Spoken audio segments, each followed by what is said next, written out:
والأولياء والشهداء والصالحين وإلى جميع الأرواح المسلمين والمسلمات وإلى أرواح أبينا وأمنا. الفاتحة. أعوذ بالله من الشيطان الرجيم. بسم الله الرحمن الرحيم. الحمد لله رب العالمين الرحمن الرحيم مالك يوم الدين إياك نعبد وإياك نستعين اهدنا الصراط المستقيم صراط الذين أنعمت عليهم غير المغضوب عليهم ولا الضالين.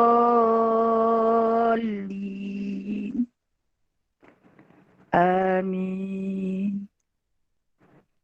Okay, pagi ni kita selawat Fatih nah. Allahumma salli. Allahumma salli wa sallim ala سيدنا محمد الفاتح لما أغلق والخاتم. اللهم صل وسلم على سيدنا محمد الفاتح لما أغلق والخاتم لما سبق ناصر الحق بالحق والهادي لما سبق ناصر الحق بالحق والهادي إلى صراطك المستقيم إلى صراطك المستقيم وعلى آله وصحبه حق قدره ومقداره العظيم ومقداره العظيم. Terus kita sambung dengan selawat Anwar. Allahumma salli wa sallim ala nuril anwar wa sirril asrar wa tiryaqil aghyar ومفتاح باب اليسار سيدنا ومولانا محمد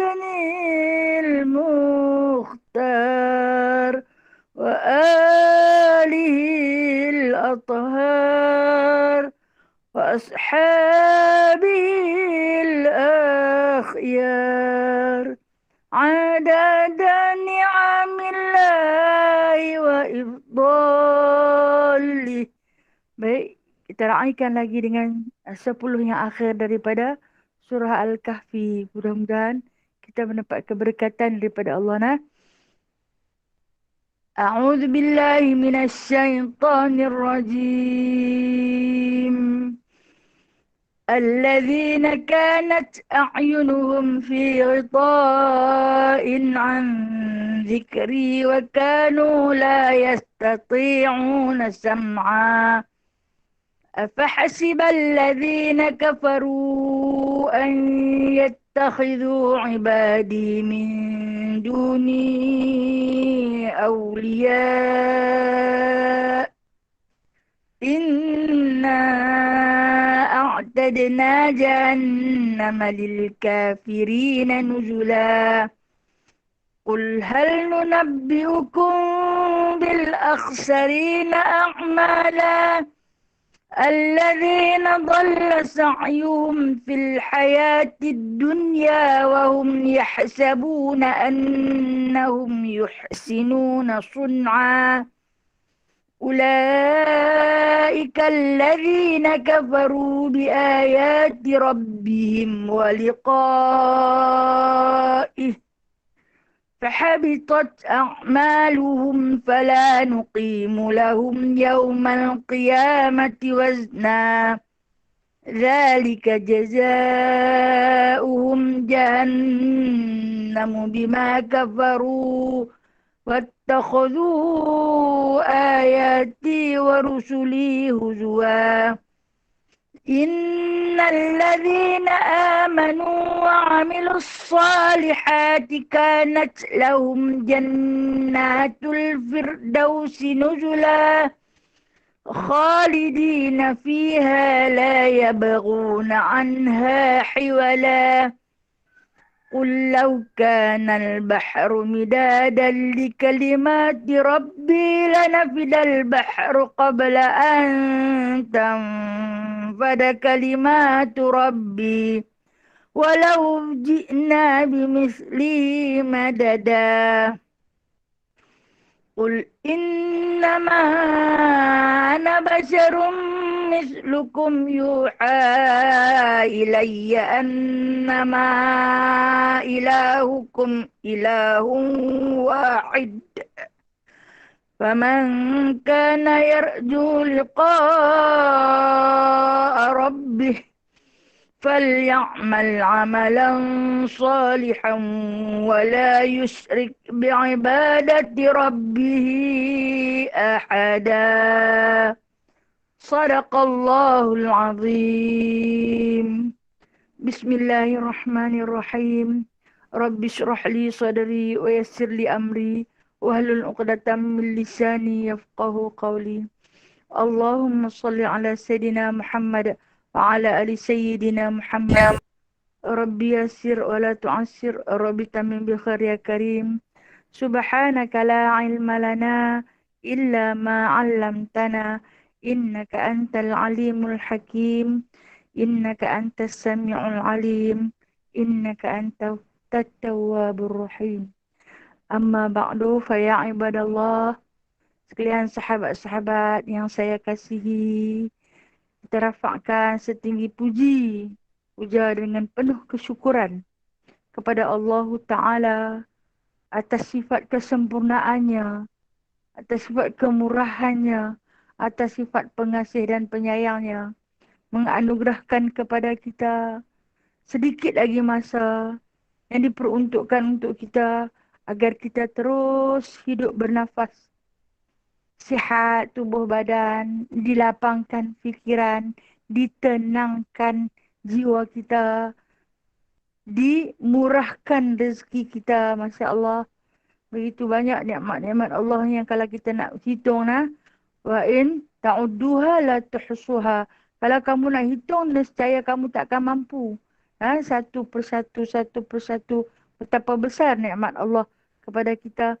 Maka yang boleh, yang mampu kita lakukan adalah menjadi seorang hamba yang syakur, abdan syakuro, seorang hamba yang bersyukur di atas segala nikmat. Alhamdulillah, alhamdulillah, alhamdulillah. Itulah ucapan kesyukuran seorang hamba kepada Tuannya. Kita hamba, Allah adalah Tuan kita. Maka setiap pergerakan kita mulakan dengan bismillah, sudahilah dengan alhamdulillah. Itu adalah sifat atau akhlak orang yang bersyukur. Bagi menambahkan kesyukuran kepada Allah Ta'ala, maka kita peruntukkan masa yang Allah pinjamkan kepada kita untuk mencari sesuatu yang bermanfaat pada diri kita dan juga pada masa kita, pada ahli keluarga kita. Mudah-mudahan keberkatan ini dapat meliputi kita sampai hari akhirat, insyaAllah. Yang mana hari ini kita akan menyambung kembali, iaitu bab mengenai sifat tawaduk Rasulullah. Yang mana pada minggu yang lalu kita telah pun membaca bagaimana Nabi SAW berkata kepada seorang wanita yang duduk di hujung kota Madinah ketika mana beliau datang berjumpa. Nabi kata, lain kali tak payah mai lah nak jalan jauh-jauh. Bagi tahu datang mana. Lorong mana, sekian tempat mana, nescaya aku akan datang.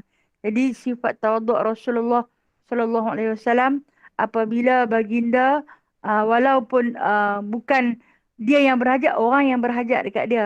Dia tengok keadaan wanita itu bersusah payah nak datang berjumpa dengan Rasulullah atas beberapa sebab hal ehwal keadaan masalah keagamaan.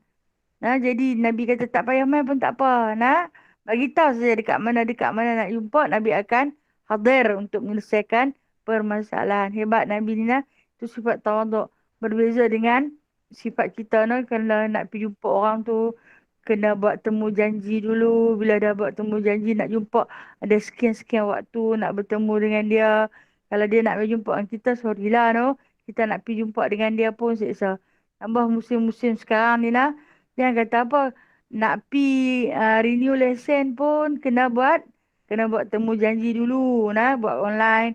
Lepas tu baru boleh pi. Betapa sukarnya nah berurusan dengan manusia. Tetapi kalau berurusan dengan Allah nah, Allah ni sentiasa ada. Bila-bila masa. Nah, Tuhan yang Maha Agung. Bila-bila masa. Tadahlah tangan. Bukalah hati. Mintalah padaku. Aku dekat dengan hampa. Tak payah nak buat temu janji. Sekejap lagi nak jumpa Allah. Nak sembang. Nak minta sekian-sekian. Tak payah. Lala tu juga. Terlintas di hati terus berdoa. Sebab Allah itu sentiasa dekat dengan kita. Ha? Hebat Allah ni. Nah. Maka sifat tawaduk itu dizahirkan kepada baginda sallallahu alaihi wasallam. Maka itulah baginda di antara manusia yang paling tawaduk. Ha? Paling tawaduk. Yang mana kita telah pun membicarakan pada minggu yang lalu apa maksud tawaduk. Tawaduk ini iaitu merasa diri dia tak lebih daripada orang lain. Ha. Maksud dia tak rasa diri dia tu hebat. Bahkan dia merasa diri dia lebih kurang. Lagi kurang daripada orang yang besar. Bila dia masuk pada mana-mana majlis, dia duduk dengan siapa-siapa juga di dalam majlis yang kecil ataupun majlis yang besar, maka sentiasa merasa diri dialah yang paling kurang. Kekurangan dari segala segi. Nah, itulah sifat ataupun akhlak yang ada di dalam diri Nabi SAW. Yang mana orang yang bersifat tawaduk ni Allah Ta'ala akan mengangkat darjatnya. Nah. Okay, baik, kita sambung hari ini. Hadis kita hari ini pada hadis yang ke-332. 332. Kalau kitab saya muka surat 109. Ha? Bismillahirrahmanirrahim. Haddatsana Ali bin Hujr. Qala haddatsana Ali bin Mushir. An Muslim al-A'war. An Anas bin Malik. Qala kana Rasulullah sallallahu alaihi wasallam ya'udul marid wa yashhadul janaiz wa yarkabul himar wa yujibu da'watal abdi wa kana yawma bani Quraidah ala himarin mahdhumin bihablin batu kan pakai atas bawah bihablin min lifin wa alaihi ikafun min lif. Anas bin Malik radhiyallahu anhu menyatakan Rasulullah sallallahu alaihi wasallam menziarahi orang sakit, menghadiri upacara pengebumian jenazah, menunggang keldai dan memenuhi undangan seorang hamba. Pada hari penaklukan Bani Quraidah, baginda menunggang keldai yang dikendalikan dengan tali sabut dan juga menggunakan pelana yang diperbuat daripada sabut di atasnya. Baik, ya, nak menceritakan sifat kesederhanaan ataupun sifat tawaduk yang ada di dalam diri Nabi SAW, yang mana kata Anas bin Malik, dia kata, Rasulullah ni dia menziarahi orang sakit. Satu perkara yang Rasulullah SAW tak pernah tinggal selama hayat dia selalu menziarahi orang sakit. Sampailah kepada satu hadis Qudsi, Nabi SAW baca, katanya, Allah berfirman, hadis qudsi ni Allah berfirman melalui sabdaan Nabi sallallahu alaihi wasallam, sesiapa yang menziarahi orang sakit ibarat dia menziarahiku. Kata Allah, betapa mulianya kalau kita boleh menziarahi orang yang sakit, ibarat macam menziarahi Allah, menjadi tetamu Allah. Kemuliaan yang diletakkan untuk kita menziarahi orang sakit, maka akan ku balas ziarah itu, kata Allah. Allah akan membalas ziarah tu. Ziarah. Tapi bukan dengan cara Allah mai ziarah rumah kita. Dah. Kan kita kata Allah tu dekat. Allah sentiasa dekat dengan kita. Jadi bermakna di sini Allah sentiasa akan ada dengan kita. Sentiasa menjaga kita. Apabila kita selalu mengambil berat kepada orang yang sakit. Maka baginda SAW kalau dengar saja orang sakit, Nabi dan tepi. Nah, tak kira walau ada di pelosok rantau. Sebab itulah dalam satu hadis yang masyhur, bila mana seorang perempuan Yahudi yang selalu simbah najis kepada Rasulullah, setiap kali Rasulullah melintasi jalan nak ke masjid, lalu ke rumah dia disimbah najis, disimbah yang najis, sampailah satu ketika mana bila dia tak simbah kepada Rasulullah, Rasulullah tercari-cari, tertanya-tanya. Apabila dia kabarkan yang wanita itu sakit, Nabi terus pergi ziarah. Nabi terus pergi ziarah. Itu kita akan tawaduknya baginda sallallahu alaihi wasallam. Kalau kita buat macam mana? Padan dengan muka hang lah. Hang buat naya dekat aku sangat-sangat kan? Tu ambil harapan. Tapi Nabi pergi ziarah. Walhal wanita tu bukan Islam lagi pun. Nabi pergi ziarah dia. Nabi nak cerita kepada kita betapa kepentingan untuk menziarahi orang sakit. Sebab orang yang datang menziarahi orang sakit itu dia membawa 1000 rahmat untuk si pesakit. Walaupun dia tak bawa buah tangan, dia tak bawa 5 ke bang sebiji, dia tak bawa anggur ke bang serangkai, dia main bawa dia saja. Itu adalah satu rahmat, satu penawar untuk jiwa orang yang sedang menderita kesakitan tu. Jadi, bila dia pulang, dia membawa 1000 dosa si sakit tu, dia bawa keluar api. Dan pada diri dia terkandung 1000 rahmat Allah dan 1000 kebajikan untuknya. Sebab tu Nabi SAW sangat tekankan agar kita ni menziarahi pesakit. Baik, memandangkan keadaan kita hari ni, kita tak boleh pergi ziarah. Bahkan kalau kata ahli keluarga kita sendiri yang sakit, kalau masuk hospital pun kita tak boleh pergi. Kita cuma boleh dengar dari jauh saja.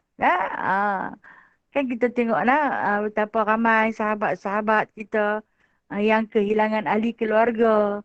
Mati pun tak boleh nak ziarah. Tak boleh tengok. Kalau tengok pun sekadar tengok keranda sahaja. Kalau nak menghadap ketika mati pun hanya dia bagilah video call sat. Keadaan hari ni dah jadi terbalik. Nak buat macam mana? Allah Ta'ala kata aku dah bagi ruang, aku dah bagi peluang begitu banyak, begitu luas pada kamu. Dan sampai kepada akhirnya hari ini kita menghadapi di antara ujian Allah Ta'ala, kita tak boleh menziarahi. Sama-sama kita pun kita tak boleh ziarah. Kita hanya boleh memandang dari jauh, melambai dari jauh, berpelukkan sayang dari jauh. Hanya itu yang termampu berbalas senyum dari jauh. Segala-galanya dari jauh. Apakah kejauhan ini yang akan membawakan kami terus jauh, ya Allah? Tidak. Kerana ukhuwah dan kasih sayang kita itu erat dan dekat. InsyaAllah akan terus bertaut mahabbah. Mahabbah ni kasih sayang lah antara kita. Walau kita tak dibenarkan menziarahi. Mudah-mudahan satu ketika nanti, Allah Ta'ala buka kembali satu laluan untuk kita kembali bersua. Mudah-mudahan. Jauh di sudut hati ni jangan pernah berhenti untuk berdoa kepada Allah agar rahmat keamanan makin mendekat. Walaupun kes makin tinggi, turun sehari, naik 3-4 hari, turun sehari, naik 3-4 hari. Sampai kepada saat lah ni, kita rasa malas lah nak tengok carta tu jumlah berapa hari ni, berapa, rasa macam malas nak tengok. Sebab banyak sangat tak turun-turun. Adalah tu. Kita kata perancangan Allah tu maha hebat. Kita siapa? Siapakah kita? Baik. Apakah ganti apabila kita tidak boleh menziarahi orang sakit? Ganti. Ganti ibadah tu, ganti amalan tu dengan apa?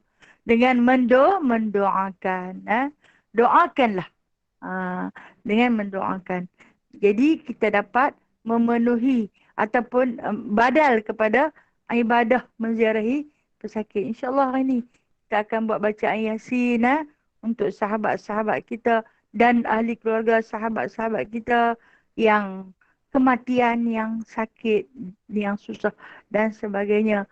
Tak mampu nak hulurkan bantuan secara nyata, maka kita boleh hulurkan secara rahsia bank in. Tak mampu nak bank in, maka kita rahsiakan antara doa kita dengan Allah. Tapi kita tetap nak melakukan satu amalan yang Nabi tak pernah tinggal, yang ni menziarahi orang sakit. Dengan cara macam ni, dengan cara kita. Dengan cara yang kita termampu. Kemudian Nabi SAW juga menghadiri upacara pengebumian jenazah. Nabi juga selalu menziarahi upacara pengebumian jenazah. Sehingga kan terzahir satu hadis Nabi SAW. Hak orang Islam kepada Islam yang lain. Ada 3 hak kata Nabi. Apabila seseorang itu memberi salam, hak dia. Maka kita kena menjawab. Apabila dia bersin, hak dia. Kita kena jawab bersin dia. Apabila dia mati, maka kita kena ziarahi dia. Ikut ke tanah perkuburan. Okey, itu untuk lelaki nak. Orang perempuan tak payahlah ikut ke tanah perkuburan. Sebaik-baiknya perempuan tak payah ikut ke tanah perkuburan. Lebih baik perempuan itu duduk di rumah. Di majlis perkebumian. Kalau duduklah di rumah tak payah ikut ke tanah perkuburan. Tapi kalau kata tak sempat, nak pergi tengok juga boleh agak dimakruhkan bagi perempuan pada hari perkebumian kerana waktu tu orang lelaki duk bertugas nak bekerja. Kita orang perempuan pun sama tumpah. Duk terjenguk dalam lubang lahat tu bersama-sama dengan si lelaki. Tak kira lah suami siapakah, anak turuna siapakah. Dia takut dia jatuh, satgi dia pegang bau kawan tu, pegang bau kawan ni. Itulah yang menjadikan daripada makruh boleh mengakibatkan kepada haram. Tetapi upacara pengebumian ini sangat-sangat disuruh kepada lelaki. Pun hari ni Allah Ta'ala tak bagi juga ikut. Tengok. Allah dah ambil dah. Allah Ta'ala tak bagi juga. Untuk satu-satu kematian dia bagilah dalam 20 orang. Sembahyang jenazah 15 orang. Menguruskan di tanah perkuburan memadai sekadar 5 orang sahaja. Sampai kepada tahap tu. Jadi saya kata apa yang mampu kita lakukan? Berdoa. Sebaik-baik doa yang kita kirimkan ialah inna lillahi wa inna ilaihi raji'un. Allahumma ghafir lahum. Toilahum lah. Allahumma ghafir lahum warhamhum wa'afihim wa'afu anhum. Yang tu yang termampu. Sebab apa saya kata lahum? Umumkan, tak kira dia lelaki ataupun perempuan, lahum terus. Lahum ni umum lah. Hampa semua lah. Tak kira lah lelaki ke ataupun perempuan. Kalau laha atau lahu nak kena tanya, jenazah ni lelaki ke perempuan ke kan? Untuk nak dikembalikan domir khaib itu. Okey. Baik. Itu sifat Rasulullah SAW. Kemudian, kata Anas bin Malik lagi, Rasulullah juga menunggang kedai. Okey, kedai ni kita tahu disebut dengan nama himar. Seekor binatang yang berjalan perlahan. Lari tak kuat. Dia lari tak kuat. Kalau dia lari pun kena terpaksa. Tu pun jenuh tuan dia kena pukul dia baru dia lari. Tidak dia berjalan. Tengah panas pun dia berjalan. Berat lagu mana pun dia bawa. Kedai ini iaitu seekor binatang yang rendah. Rendah. Bila menunggang di atas belakang dia, bagi orang yang menunggang lah. Saya tak pernah tunggang kedai pun. Mau patah pinggang kedai tu. Bagi orang yang menunggang binatang ni, dapat akan mengatakan, mengklasifikasikan kedai ini adalah tunggangan yang paling buruk. Maknanya, kalau kata naik kereta paling buruk ni. Itulah disifatkan sebagai kenderaan yang kalau tunggang keldai. Kalau naik dia dengan pelan, dengan malas, suruh pikuk jalan lain, dia pikuk jalan lain. Paksa-paksa dia berjalan, dia berhenti terus ambil barang. Tapi, kata Anas bin Malik, Rasulullah SAW naik keldai tu. Masa dia ketika mana uh, pada selepas peperangan Bani Quraidah, Rasulullah pi ke perkampungan Yahudi Bani Quraidah ni dalam keadaan menunggang keldai yang mana kata Anas bin Malik radhiyallahu anhu, tali ketunggangan tu pun diperbuat daripada sabut. Sabut ni sabut apa? Sabut batang tamar yang di dalam tu. Yang dipintal-pintal. Kalau kita panggil tali sabut lah, no? Tali sabut lah. Yang dipintal-pintal dijadikan tali. Begitu juga pelana di atas dia. Kalau pelana sabut ni memang miang lah, berduri dah. Tak dilapis apa. Rasulullah naik yang tu. Nak pergi ke perkampungan Bani Quraidah itu menggunakan pelana sabut yang telah disediakan. Dah? Nabi naik. Dia tak kira tidak seorang pemimpin agung tu nah. Rasulullah ni iaitu satu contoh sifat kesempurnaan nah yang dimiliki oleh baginda sallallahu alaihi wasallam. Kesempurnaan tawaduknya sehingga dalam Al-Quran Allah Subhanahu wa taala sendiri memuji sifat tawaduk Nabi sallallahu alaihi wasallam dengan firman Allah Taala, wa innaka la'ala khuluqin azim. Maka sesungguhnya kamu itu diciptakan dengan memiliki akhlak yang agung, kata Allah. Ini surah Al-Qalam, ayat 4, kata Allah. Dalam pujian tu, kenapa Allah Ta'ala puji Muhammad itu mempunyai akhlak yang begitu agung? Apabila dia menerima undangan. Undangan kenduri daripada seorang hamba. Hamba ikut panggil makan kenduri. Tapi, apabila dia sampai kepada rumah hamba ni, nama apa hamba? Hamba ni hamba mukatab. Hamba mukatab ni makna dia sebahagian dari dia merdeka, sebahagian lagi tak merdeka. Jadi cara dia nak buat bagi dia merdeka sebahagian lagi, tuan dia kata, kalau hang boleh bayar dekat aku sekian harga, aku bagikan hak kebebasan. Maka dia kata sebelah daripada jasad dia bebas, sebelah lagi dia kena bayar dengan cara dia bekerja. Dia dah tak larat dah nak himpun duit, tak cukup-cukup. Jadi satu-satu caranya, apabila dia sembang-sembang dengan kawan dia kata lah ni minta tolong kat Rasulullah. Buat macam mana panggil dia main makan kenduri. Pan kutiplah duit kat dia apa. Untuk nak menebus kebebasan. Dia pun panggil nak. Bila dia panggil mai, hamba ni tak dinyatakan sekian nama. Jadi saya tak berani nak sebut lah dia. Bila dijemput Rasulullah pun mai. Sebenarnya tak ada apa pun dia nak bagi makan. Dia pun hamba. Adalah satu hidangan yang disediakan kurma dan juga susu. Kalau kita ada orang panggil pergi makan kenduri, tak orang bagi makan kurma dengan minum susu je. Tak kira punya marah tu. Kita kalau kita nak tengok tang situ ada apa balik tang sini, ada cakotiau meja tu, ada laksa meja nu nasi biryani, meja nu nasi takut. Lagi tak habis dengan minum hak sejuk, teh tarik, habis teh tarik ais kacang, habis ais kacang cendol. Kan? Macam tu baru makcik suka. Senyum sampai ke telinga. Nah, yang ni kita tengok dah. Betapa tawaduknya Nabi SAW. Apabila yang dihidangkan adalah sepiring kurma. Tak banyak mana. Nabi bawa lah sahabat-sahabat main. Macam-macam kita. Kita ni ada jemputan kenduri. Seronok kan? Kalau fikir kira pasal kenduri tu lah. Ni ambil ubat hampa. Tak payah makan kenduri pun tak payah dah. Okey. Dan Nabi bawa lah sahabat-sahabat pi.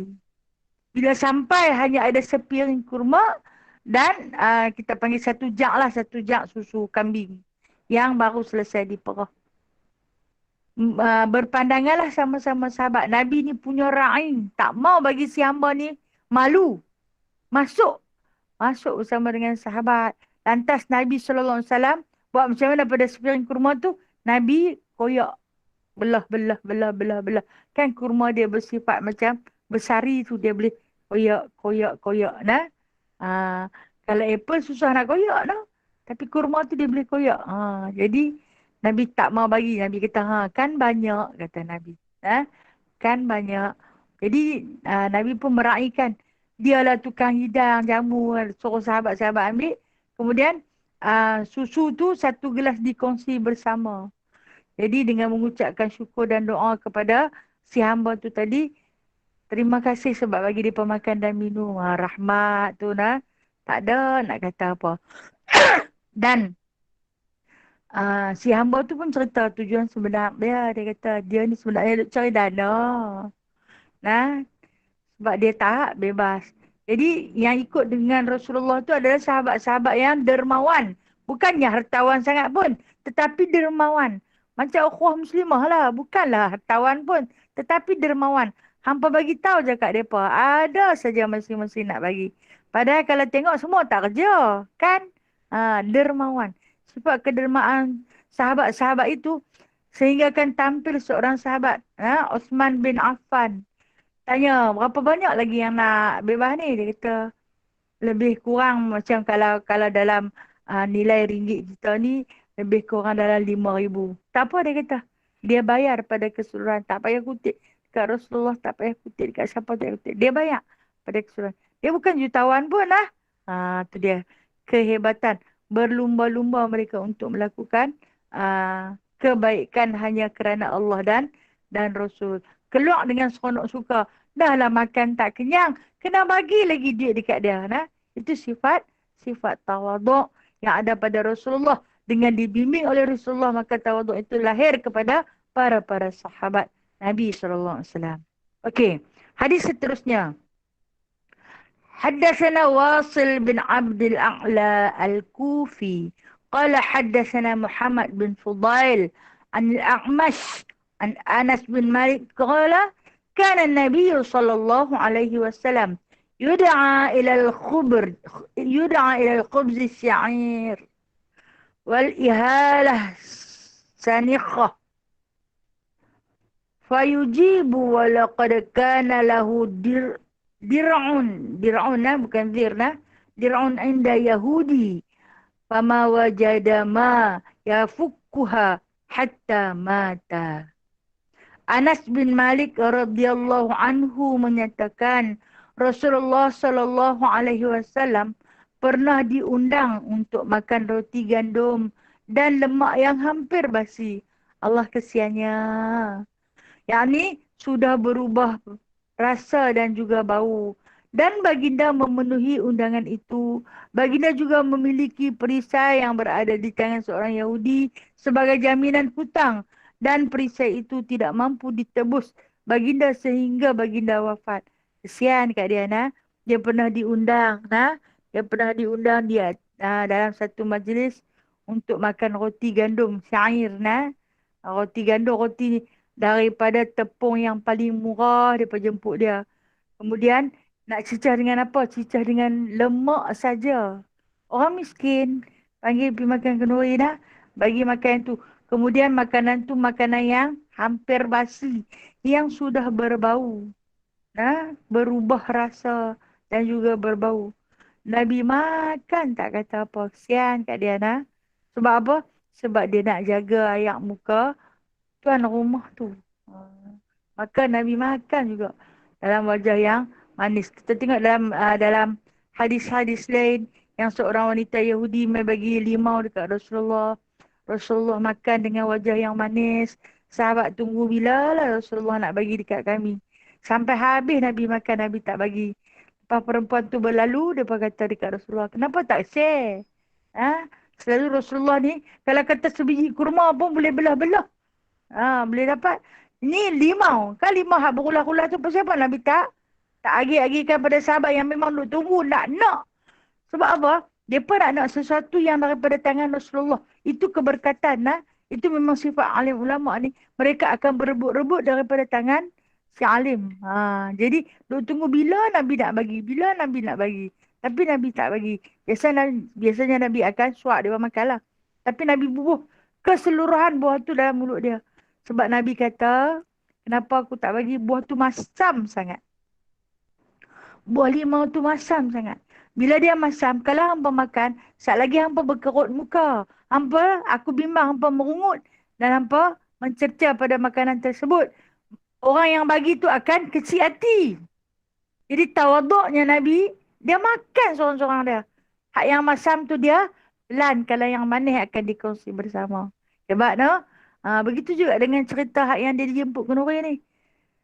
Roti dah tak ada cicah apa. Dengan lemak aja, lemak itu pun dibakar. Ha?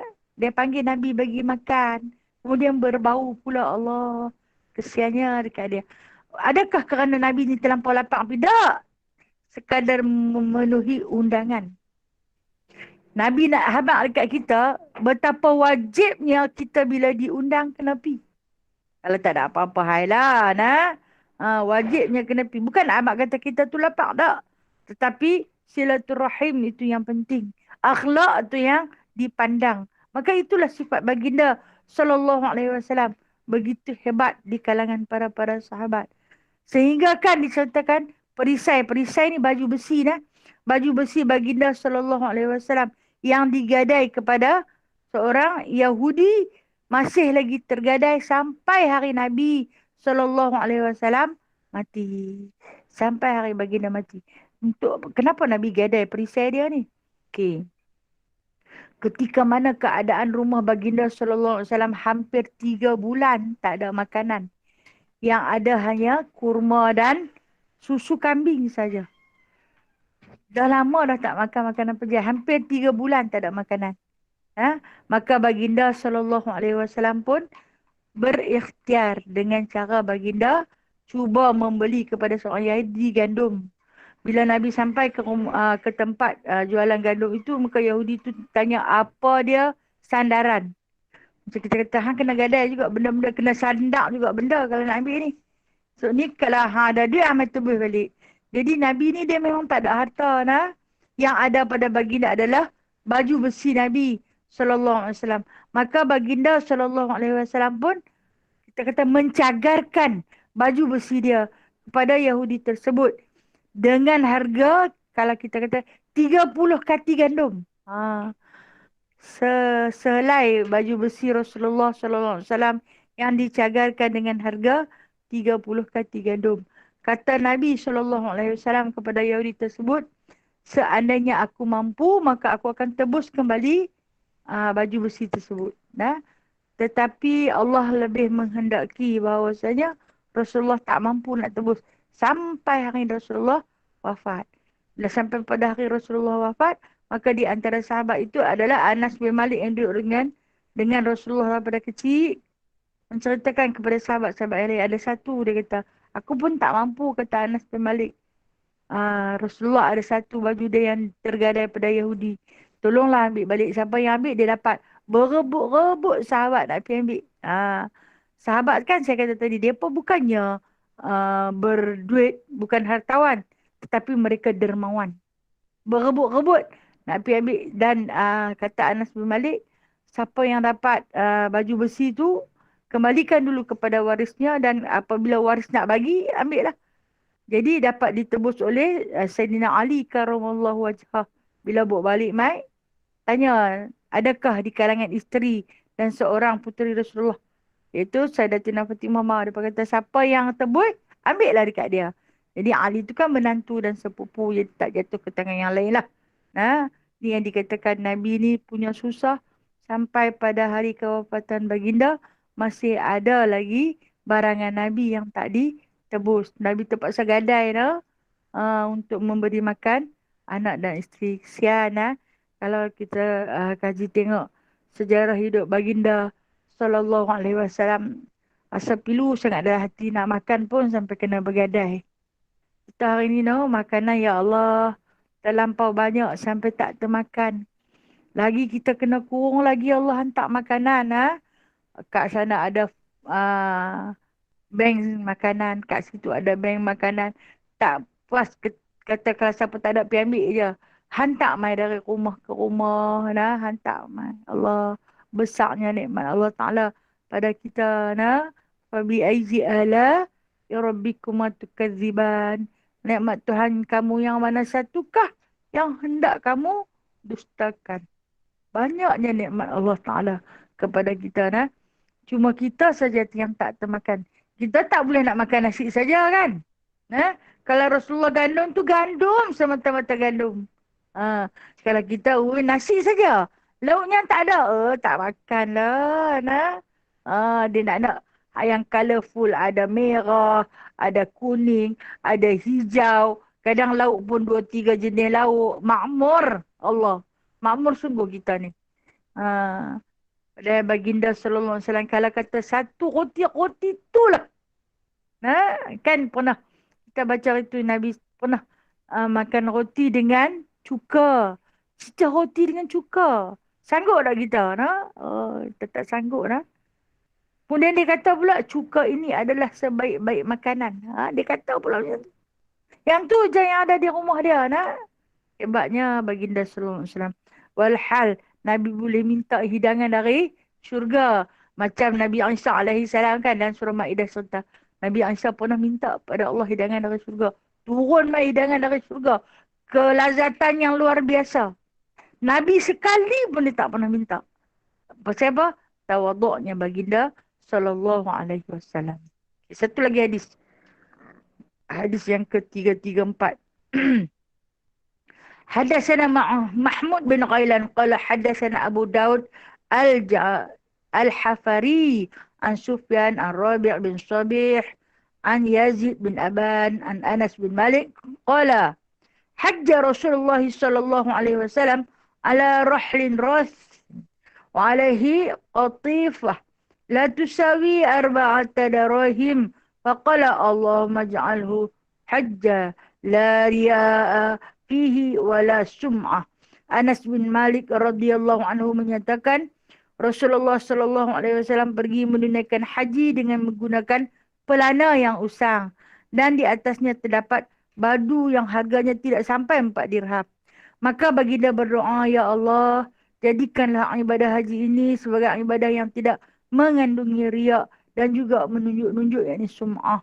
Kerana Nabi pernah menunaikan haji dengan menunggang seekor kuda, ada yang kata dia naik unta, yang mana pelananya adalah pelana yang usang, yang dah buruk koyak dan ada di atasnya terdapat baldu yang murah. Baldu yang murah ni yang nipis. Bayangkan Nabi SAW menempuhi perjalanan daripada kota Madinah ke kota Mekah, perjalanan yang hampir 400 kilometer hanya dengan menunggang unta. Duduk di atas belakang unta itu pelana yang usang, yang nipis, baldu yang paling murah. Dalam tempoh 7 hari kita naik kapal terbang ni. Ada aircon, makan orang bagi tak berhenti. Duduk selesa di atas tilam yang empuk. Orang layan mai sampai depan hidung orang tak makanan. Punya merumut awak tak sampai-sampai awak lambat sangat. Tak selesa. Allah. Awak lah apa suka merumut. Rasulullah naik unta dalam perjalanan 7 hari 7 malam. Pelana pun buruk. Duduk atas belakang binatang ni. Bukan selesa pun Bukan selesa duduk atas belakang binatang. Sakit pinggang mampus. Cuba kalau kita suruh naik kuda. Hoi, takutlah makcik. Pasal apa? Itu bukan keselesaan kita. Kita punya selesa lah. Tapi kalau lama sikit kita punya mood. Awak lama sangat. Berapa lama? 9 jam. 9 jam. Ada yang kata 10 jam baru sampai. Patah pinggang. Ini tak kena padahal boleh mangkit berlompat lagi dalam tu. Pun kita merumut. Macam manalah kita ni mengaku sayang pada Rasulullah. Mulut tak boleh tahan. Mulut tak boleh tahan. Padahal orang bagi makan, orang bagi minum, tidur sampai tak larang nak tidur. Ni dah duduk atas belakang binatang boleh lena tak? Tak boleh. Lena jatuh. Luruh daripada belakang binatang tu. Tapi Nabi naik. Allah, kesiannya dekat dia. Sampai dalam perjalanan tu dia berdoa kepada Allah Subhanahu Wa Taala dengan doanya Allahumma ja'alhu hajjan la riya'a fihi wala sum'ah. Ya Allah, jadikanlah haji kami ini iaitu haji yang tidak ada riak dalamnya. Tidak ada riak. Okey, kita kalau kata nak pergi buat haji lah. Nak pergi buat umrah lah. Semua beli baru. Beli jubah baru, beli kasut baru, beli stokin baru, beli beg baru. Bekal-bekal tak secerita lagi. Oh, betapa hebatnya. Nah, kasut sat lagi yang pakai lain, yang bawa lain, yang nak pakai di sana lain, yang display untuk nak hilang lain. Sarung kasut dah syarikat bagi, buat sendiri pula. Lepas tu buat pula sejadah baru. Allah Allah, punya makmurnya kita. Cari telekung baru, semua yang baru kerana kita berkemampuan. Saya bukan nak cerita benda ni kerana salah, tak salah. Nah, berhias untuk ke jalan Allah tak salah. Tapi nak cerita betapa mampunya kita dan betapa tak mampunya Rasulullah sallallahu alaihi wasallam. Nah, melalui perjalanan yang begitu jauh hanya dengan menunggang binatang yang pelananya terlalu usang. Lama Nabi naik dah. Oh, kesian dekat dia. Kalaulah Nabi ada dengan kita nah. Laukana bainana ya Habib. Kalaulah kekasih kita ni ada dengan kita lah ni no. Niscaya akan kita sama-sama memberi kenikmatan pada baginda. Okey, kita selesaikan hadis ni terakhir ni ya. Hadatsana Abdullah bin Abdul Rahman qala hadatsana Affan qala hadatsana Hamad bin Salmah an Humaid an Anas bin Malik qala lam yakun syakhsun ahabba ilaihim min Rasulillah sallallahu alaihi wasallam. Qala wa kanu idza ra'awhu lam yaqumu lima ya'lamuna min karahatihi lidzalik.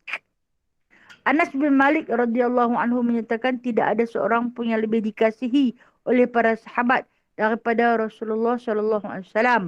Tetapi ketika mereka melihat baginda, mereka tidak berdiri kerana mereka tahu baginda tidak menyukai perbuatan mereka tersebut. Okey, ni kata Anas. Nabi paling suka pada sahabat yang kalau tengok Nabi dia tak bangkit berdiri. Dia duduk. Sebab apa? Sebab dia petang. Nabi dia tak suka kalau orang tengok dia orang ra'i. Ha? Nabi tak suka macam tu. Dia tak suka dira'ikan. Tetapi dia suka ra'ikan orang. Dia tak suka orang ra'ikan dia. Tapi dia suka mera'ikan orang. Jadi kalau dia di kalangan sahabat, kalau ada yang bangkit berdiri, dia tak suka. Bangkit buat apa? Duduk, duduk, duduk. Tapi kalau dia, kalau diceritakan dalam hadis, bila tengok jenazah Yahudi lalu di tengah-tengah duduk tu, bangkit berdiri memberi penghormatan. Walaupun jenazah tu bukan orang Islam. Yahudi. Sampai sahabat kata, kenapa Rasulullah bangun? Dia kata, tu jenazah lalu. Bukankah itu jenazah Yahudi? Yahudi pun manusia. Dia bangun sebagai tanda penghormatan. Itu tawaduknya baginda sallallahu alaihi wasallam. Tapi kata Anas bin Malik, dia tak suka dira'i. Dia suka mera'ikan orang.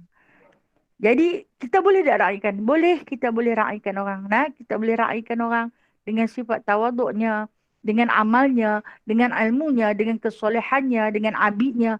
Kita boleh ra'ikan. Maka dengan sebab itu, kita mencontohi adab dan akhlak Nabi SAW. Kita akan selalu mera'ikan walau siapa saja. Tak kira pangkat darjat dia. Tak kira siapa pun. Kita tetap mera'ikan dia. Tambah-tambah lagi.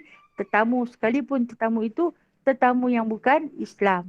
Maka wajib ke atas kita untuk meraihkan. Wallahu alam, kita sudah dulu sifat tawaduk baginda sallallahu alaihi wasallam. Insya-Allah minggu depan kita akan sambung yang mana hari ini kita akan meraihkan beberapa hajat yang mana ada di kalangan para sahabat kita yang memohon doa kepada Allah Subhanahu wa taala agar ada 2-3 hajat disembuhkan segala penyakit yang terdapat di dalam badannya. Sakit ini bersifat misteri katanya. Sakit ini bersifat misteri yang apabila berjumpa doktor mengatakan tak sakit. Tapi dia memang sakit. Ini sakit misteri. Dia ni kena pergi berubat, bukan cari doktor lah. Cari pakai perubatan. Tapi carilah yang Islam, insyaAllah. Dia akan menggunakan ayat-ayat ru'yah dan sebagainya mengikut rawatan Islam yang dibenarkan dalam syarak.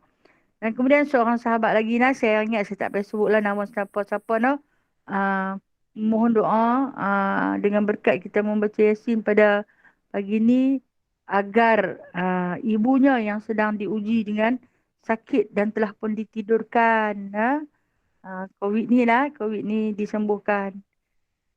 Kemudian seorang lagi sahabat kita, mohon agar sahabatnya yang telah kembali ke rahmatullah yang bernama Abdul Rahim Ismail, dirahmati rohnya, ditempatkan bersama dengan orang yang beriman. Jadikan kuburnya di antara taman-taman syurga, dengan jadikan kuburnya di antara lubang dan kawah neraka.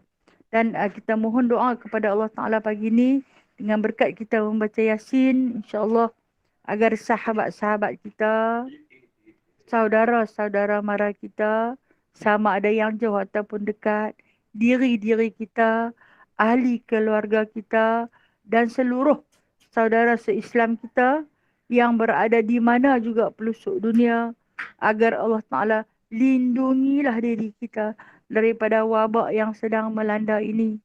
Dan cepat-cepat Allah Ta'ala bawa lalu wabak ini pergi daripada dunia. Tinggalkan keamanan kepada kami, Ya Allah. Kami telah pun diuji. Walaupun hampir 2 tahun tetapi terlalu lama kerana kami ini bersifat lemah, wahai Allah. Apa yang mampu kami lakukan adalah berdoa, berdoa dan berdoa, Ya Allah. Allah tahu kita sedang berusaha berikhtiar. Atas usaha ikhtiar kita ni, kita tak pernah putus untuk terus berdoa pada Allah. Allah Maha Penyembuh. Mintalah pada Allah. Mana-mana sahabat yang sedang diuji dengan kesakitan, sembuhkanlah, Ya Allah. Mana yang disinggahi oleh kuman-kuman virus ini, Kau bawa lalulah, Ya Allah. Berikanlah kekuatan, ketabahan, kecekalan dalam hati dan jiwa kami untuk terus mengharungi ujian dan cabaran ini. Berikanlah kekayaan pada jiwa kami agar kami tenang menghadapi segala ujian ini, Ya Allah. Kita mohon itu yang termampu untuk kita, ahli keluarga kita dan seluruh umat Islam di muka bumi. Khasnya dan juga seluruh manusia amnya. Allah. Astaghfirullahalazim. Alladzi la ilaha illa huwal hayyul qayyum wa atubu ilaih. Astaghfirullahalazim. Alladzi la